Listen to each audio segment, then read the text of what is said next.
Now we rolling to Plano, Texas. Look at a Mazda and maybe another car up north. We'll see. Oh yes, Mazda Cx-5 2020.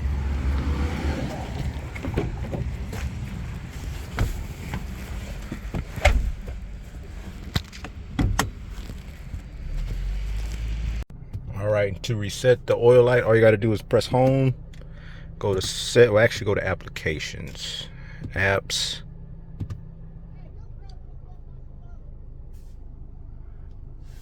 go to apps, vehicle status monitor, maintenance, oil change, reset, boom. All right.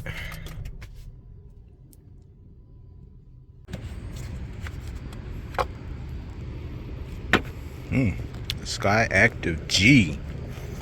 It's a really good engine design. And I actually kind of like Mazda. They didn't came up.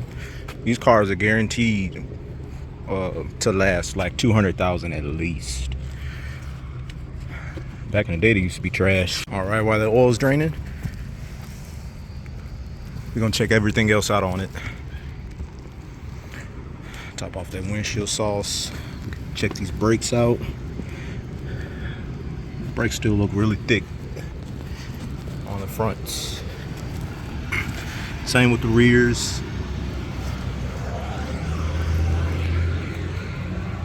It's gonna take 4.3 quarts of some 0W20, and the filter size is a 6607, which is also a 7317, and it's right by the oil pan. Terminals are good. So this air filter.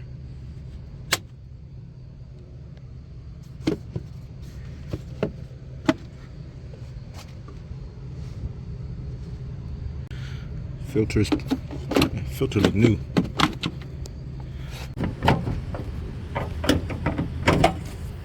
All right.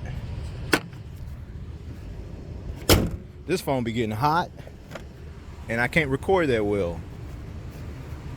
So that's why sometimes you hear my car on, it's because of the AC blowing on this phone.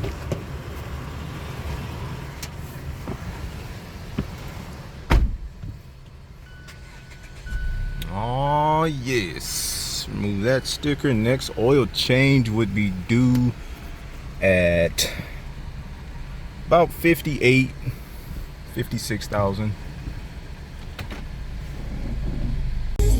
All right, that's it for today. That's some Texas shit right there. Yeehaw. Yeah, it was a pretty busy day today. Went pretty well. Made some new clients. I got some new appointments scheduled for tomorrow. It's crazy. In some locations I work, I wind up pulling up on one customer to service their car. And they're like, oh, I didn't even know that there was anybody that actually does anything like that. And then, you know, find out about my services and they wind up booking. Shoot, really anything convenient, because a lot of those customers in that particular area, they come from out of town. So they need to have pre-travel inspections on their cars and stuff before they head back. Just for that peace of mind, you know? Yeah.